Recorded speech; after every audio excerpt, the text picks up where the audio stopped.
Hello students, in this video I'm going to teach you how to read fast in your IELTS reading test। देखिए मैं आपको reading की जितनी भी techniques और जितनी भी स्ट्रैटेजी सिखा दूं, जितनी टिप्स दे दूं, इनका कोई फ़ायदा नहीं होगा जब तक कि आपकी रीडिंग की स्पीड अच्छी नहीं होगी। वैसे तो IELTS के सारे मॉड्यूल्स में ही टाइम मैनेजमेंट का इशू स्टूडेंट्स को होता है, लेकिन सबसे ज़्यादा जो मेरे पास कंप्लेंट्स आती हैं वो रीडिंग के मॉड्यूल से रिलेटेड हैं कि हमारे से टाइम मैनेजमेंट नहीं हो पा रही, टाइम गुजर जाता है और अभी हमारे क्वेश्चंस पड़े होते हैं। सो इसके लिए आपने अपनी रीडिंग की स्पीड को बढ़ाना है, और वो कैसे बढ़ाना है मैं आपको एग्जैक्ट स्टेप्स बताऊंगी, आपने इनको फॉलो करना है। हमारी कुछ रीडिंग की हैबिट्स जो हैं वो गलत बनी होती हैं, specially when it comes to reading in English. So इस वीडियो में I am going to teach you dos and don'ts of IELTS reading test if you want to do fast reading. Number 1 चीज़ जो आपने बिल्कुल नहीं करनी वो है वर्ड फॉर वर्ड रीडिंग। देखिए स्कूल और कॉलेजेस में जब भी हम रीडिंग, इंग्लिश रीडिंग स्पेशली जब हम कर रहे होते हैं, तो हमें टीचर्स ये चीज़ गाइड करती हैं कि आपने इंटेंसिव रीडिंग करनी है, यानी आपने वर्ड फॉर वर्ड रीड करना है, और जो भी आपके डिफ़िकल्ट वर्ड्स होंगे या जो आपको नहीं आते उनको अंडरलाइन करें, उनके मीनिंग्स चेक करें। इस तरह से आपकी लैंग्वेज की एबिलिटी डेवलप होगी। लेकिन IELTS में आपने इंटेंसिव रीडिंग नहीं करनी, आपने एक्सटेंसिव रीडिंग करनी है। एक्सटेंसिव रीडिंग का मतलब क्या? जिस तरह से आप उर्दू में कोई भी आर्टिकल या कोई भी नॉवल या कुछ भी पढ़ते हैं, तो आप उसको, जो भी डिफ़िकल्ट वर्ड्स होते हैं आप उनको रीड नहीं करते, आपकी रीडिंग की स्पीड भी तेज़ होती है। सो आपने वर्ड फॉर वर्ड रीड नहीं करना। इसकी मैं आपको एक एग्जांपल देती हूँ। अभी स्क्रीन के ऊपर मैं आपको कुछ टेक्स्ट शो करूँगी, आपने उसको रीड करना है।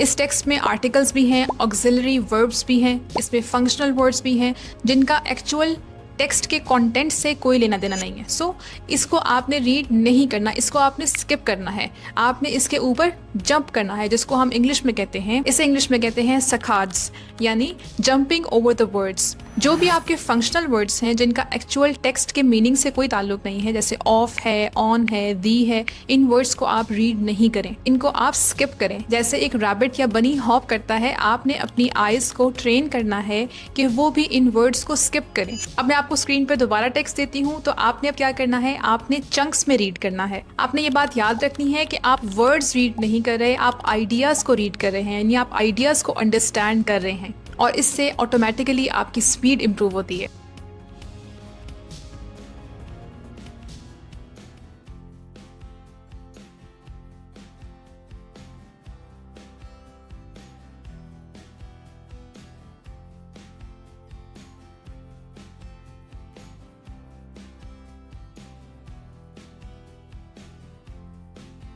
योर सेकेंड डोंट इज़ सब वोकलाइजेशन। बहुत से स्टूडेंट्स जब रीडिंग कर रहे होते हैं तो या तो वो आउट लाउड रीड कर रहे होते हैं, साथ साथ बेशक वो ऊंची आवाज़ में नहीं पढ़ते, लेकिन वो हल्का हल्का उनके लिप्स मूव कर रहे होते हैं और वो उसको साथ साथ बोल रहे होते हैं, या अगर वो बोल नहीं रहे तो वो अपने माइंड में उन वर्ड्स को प्रोनाउंस कर रहे होते हैं।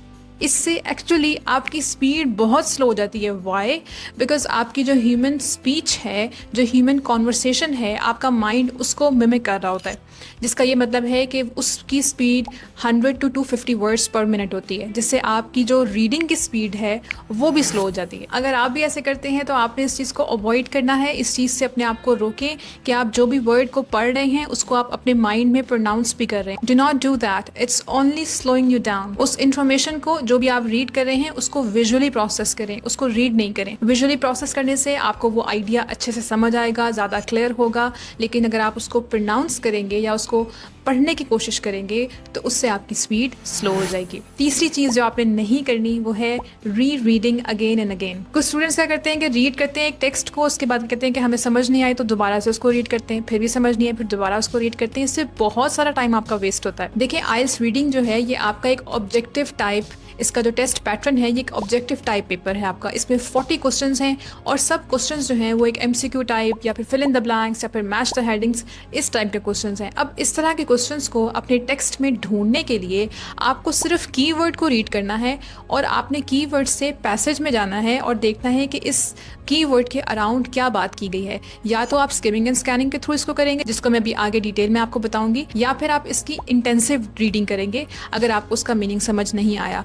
लेकिन उसके अलावा जो बाकी का टेक्स्ट है उसको आपने रीड नहीं करना। अगर आपको कोई सेंटेंस रीड करते हुए डिफिकल्ट लग रहा है उसको छोड़ दें, मूव ऑन। अक्सर पैसेजेस में क्या होता है कि वो जो सपोर्टिंग सेंटेंस या एग्जाम्पल सेंटेंस है उसमें उन्होंने थोड़ी डिफिकल्ट वोकैबुलरी यूज़ की है, लेकिन आगे कंक्लूजन सेंटेंस में वही बात उन्होंने आसान अल्फाज में की है, आपको वो वहाँ पे समझ आ जाएगी। सो अगर आपको कुछ समझ नहीं आ रहा, अनलेस कि आपका आंसर उस जगह पे है, आप उसको दोबारा से रीड नहीं करें। फोर्थ चीज जो आपने नहीं करनी, that is panicking because of difficult words. देखिए, आप जितनी भी वोकैबुलरी की प्रैक्टिस कर लें, आप जितनी भी तैयारी कर लें, आपको हमेशा ऐसे कुछ वोकैबुलरी के वर्ड्स आएंगे, कुछ वोकैबुलरी के वर्ड्स मिलेंगे जिनकी आपको अंडरस्टैंडिंग नहीं होगी। It's completely natural and it's fine, ये नॉर्मल है। आपने न्यू वर्ड्स और अननोन वर्ड्स को देख के पैनिक नहीं करना, उसके अराउंड रीड करें। आपको 90% आपको पैसेज की समझ आ जाएगी, आइडिया की समझ आ जाएगी। अगर आपको कोई अनफेमिलियर या कोई अननोन वोकैबुलरी का वर्ड टेक्स्ट में मिलता है तो उसके ऊपर बैठ नहीं जाएं कि अब ये मुझे नहीं आता, जस्ट स्किप दैट। उसके अराउंड रीड करें। आपको कॉम्प्रीहेंशन आनी चाहिए कि इस टेक्स्ट में क्या बात हो रही है। आपको हर वर्ड का मीनिंग आना जरूरी नहीं है। ये थे हमारे कुछ डोंट्स जो आपने बिल्कुल भी नहीं करने ताकि आपकी रीडिंग की स्पीड इंक्रीज हो। अब हम देखते हैं कुछ इंपॉर्टेंट चीजें जो आपने जरूर करनी है ताकि आपकी रीडिंग की स्पीड इंप्रूव हो। नंबर 1 चीज जो आपने जरूर करनी है, that is to read in chunks. Human eye का एक फीचर है जिसे हम कहते हैं विजुअल स्पैन, जिसका मतलब ये है कि एट अ टाइम अगर आप एक वर्ड को रीड कर रहे हैं तो आपकी जो आईज और आपका ब्रेन है वो उसी टाइम पे 2 to 3 words before and 2 to 3 words after that specific word जिसको आप रीड करना चाह रहे हैं उनको भी प्रोसेस कर रही होती है। सो आपको इस इंफॉर्मेशन से ये बात समझ में आती है कि आप रैपिड रीडिंग कर सकते हैं। It's very possible. And how you can do that? Read in chunks. Chunks में रीड करें। जितना ज़्यादा आप फ्रेजेस और चंक्स में रीड करेंगे उतना ही आपकी स्पीड अच्छी और इम्प्रूव होगी। आपने इस बात को अंडरस्टैंड करना है और अप्लाई करना है अपनी रीडिंग की प्रैक्टिस के टाइम पे कि आपका गोल हर वर्ड को रीड करना नहीं है, हर वर्ड की अंडरस्टैंडिंग मेक करना नहीं है, बल्कि your goal is to understand the gist of the passage और द पैराग्राफ। पैराग्राफ को समझें ये किस चीज़ के बारे में है, पैसेज किस चीज़ के बारे में है, मेन आइडिया को समझें, not every single word. Second do is focus on content words only.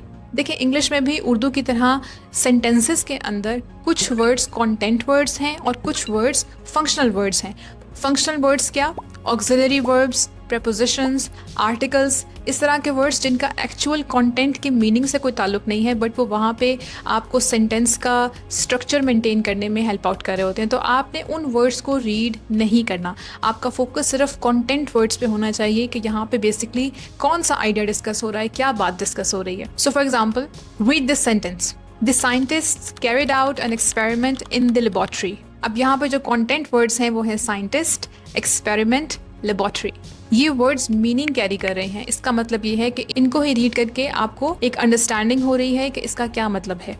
Fast readers always focus on the content words and not the functional words. Third important thing that you need to do is to skim and scan. आपने IELTS reading में skimming और scanning के बारे में I think काफ़ी detail में पढ़ा होगा, सुना होगा, तो आपने इसको ज़रूर यूज़ करना है। Skimming is when you do rapid reading to get the gist of the paragraph or the whole passage. इसमें आप टाइटल को रीड करते हैं, आप फर्स्ट सेंटेंस को रीड करते हैं पैराग्राफ के, जो कि टॉपिक सेंटेंस होता है जिसमें main idea of the paragraph discuss हो रहा होता है। इसके अलावा अगर कोई बुलेट पॉइंट्स मेंशन है आप उनको देखते हैं, आप लास्ट सेंटेंस को रीड करते हैं जो कि कंक्लूजन सेंटेंस होता है।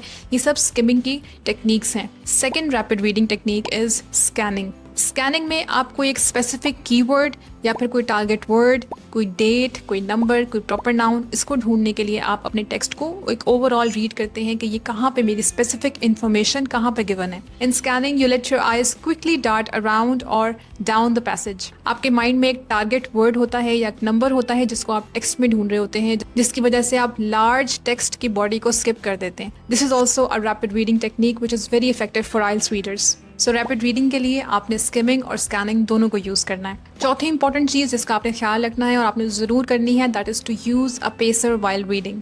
A pacer is something that helps you to control the speed and direction of your eyes while you're reading. Traditional pacers क्या होते हैं कि आप अपनी फिंगर को, इंडेक्स फिंगर को यूज़ करते हैं और टेक्स्ट के ऊपर ऐसे टेक्स्ट के नीचे आराम आराम से उसको मूव करते हैं ताकि आपकी जो आइज़ हैं वो फोकस्ड रहें कि उन्होंने क्या रीड करना है, उनकी डायरेक्शन भी जो है वो सेम रहे, स्पीड भी आप मेंटेन कर सकें। या फिर आप पेन को यूज़ करते हैं, बट अब चूँकि पाकिस्तान में कंप्यूटर बेस्ड आइल्स की ही ऑप्शन है तो अब आपने कंप्यूटर के लिए कर्सर का यूज़ करना है। Use your cursor as your pacer. So for example, instead of just wandering your eyes around the screen, use your cursor to guide your eyes with the direction and the speed of reading. आप lines के नीचे cursor को slowly move करें, आपकी eyes naturally cursor को follow करेंगी। इससे आपका रीडिंग में फोकस इंप्रूव होगा। यू विल अवॉइड अननेसेसरी री reading, it will reduce distractions, and it will help you maintain a steady reading speed.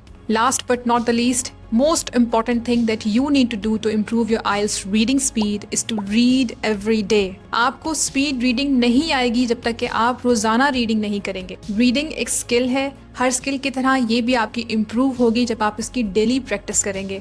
आप रोज़ 30 to 40 मिनट्स रीडिंग के लिए स्पेयर करें और रीडिंग की प्रैक्टिस करें। डेली न्यू आर्टिकल्स को रीड करें। आर्टिकल्स के लिए you can read articles from the Guardian, you can read articles from BBC और इवन द डॉन न्यूज़पेपर। इन आर्टिकल्स को रीड करते हुए आपने जिस बात का ख्याल रखना है वो ये है कि do not do intensive reading.